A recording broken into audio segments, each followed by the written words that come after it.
Welcome back to the Malted Man Cave. I'm your host Keith, and tonight I'm going to be reviewing a very delicious yet pricey whiskey from Islay.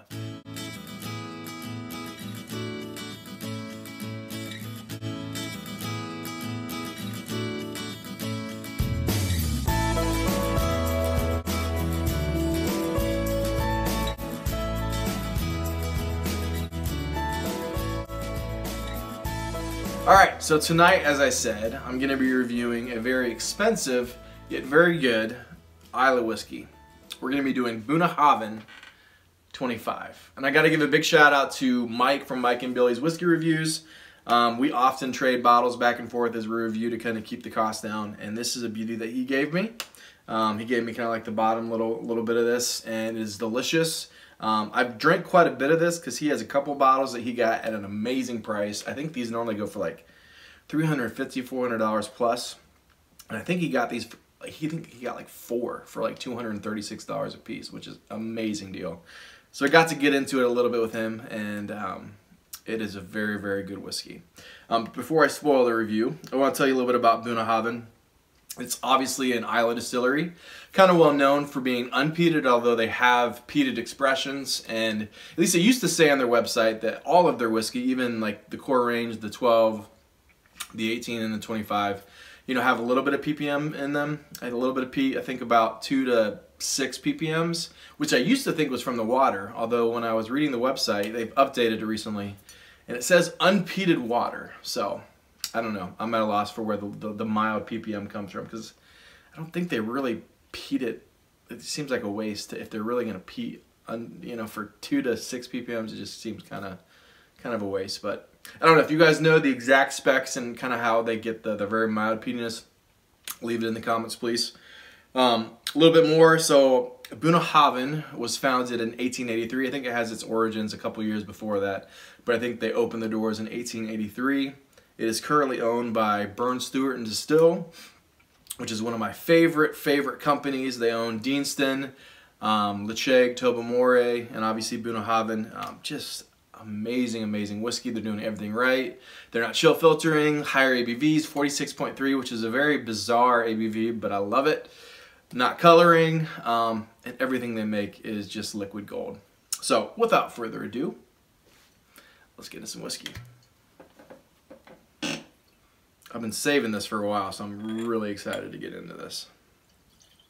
Oh, look at that color. I had more in here than I thought I did. Maybe I could have done a review with Dave. Sorry, sucker. Dave's actually coming over later tonight. We're going to do another review. All right, so on the nose.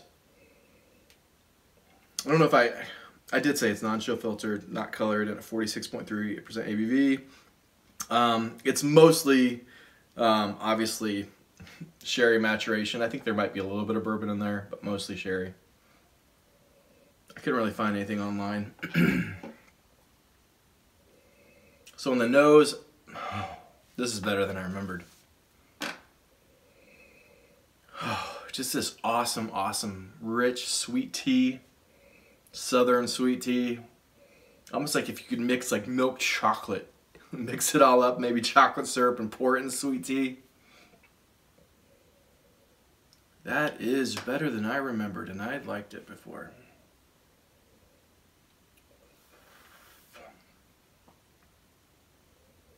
Candied plums. I mean, you can just really tell the sherry influence. Wow. Caramel covered apples.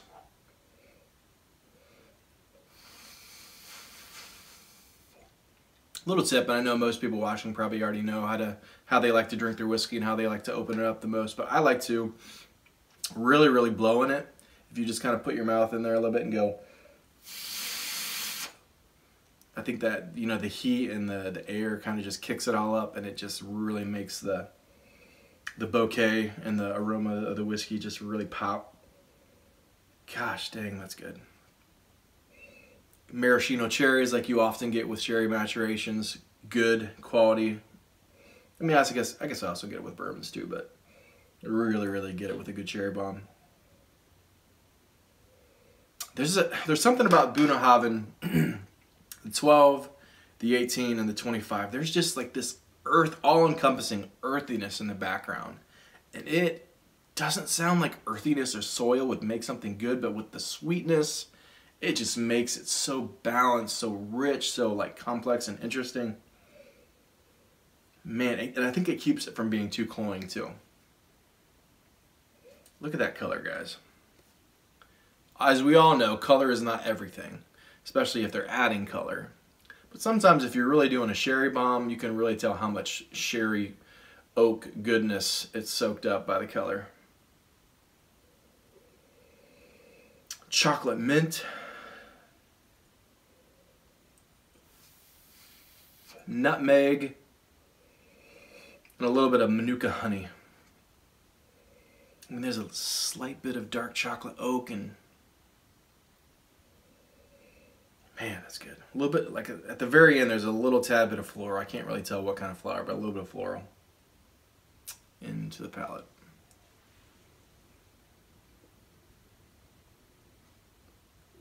Mm.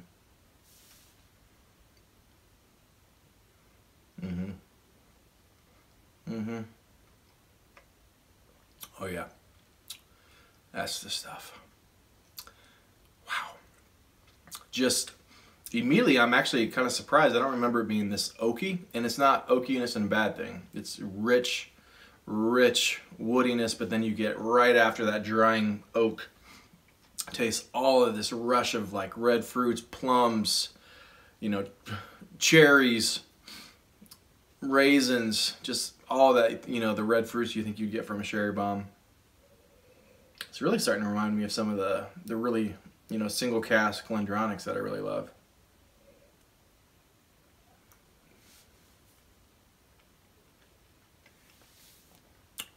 There's a restaurant in America called Cracker Barrel, and they make this cake called, what is it? Chocolate cocoa cake, Coca-Cola cake. And somehow it's a chocolate cake with chocolate frosting that somehow they infuse Coca-Cola, the pop, into the batter. And I really, really get this on this, and it is delicious because that's one of my favorite desserts.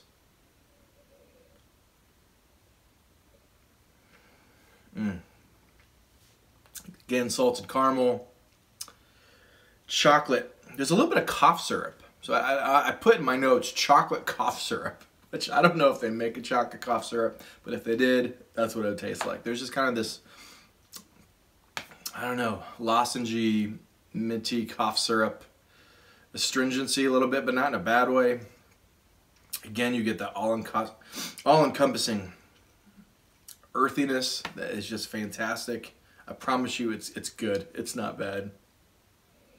Again, sweet tea, dark chocolate, and then again it kind of ends on a little bit of oak. You can definitely tell this is 25 years plus. It might even be a little older.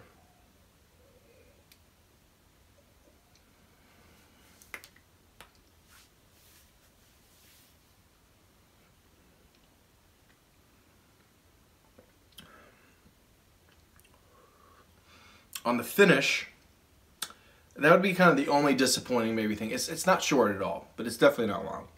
It's about a medium finish. Again, you really get that chocolate cough syrup, you know, with all the oak, excuse me, the maraschino cherries,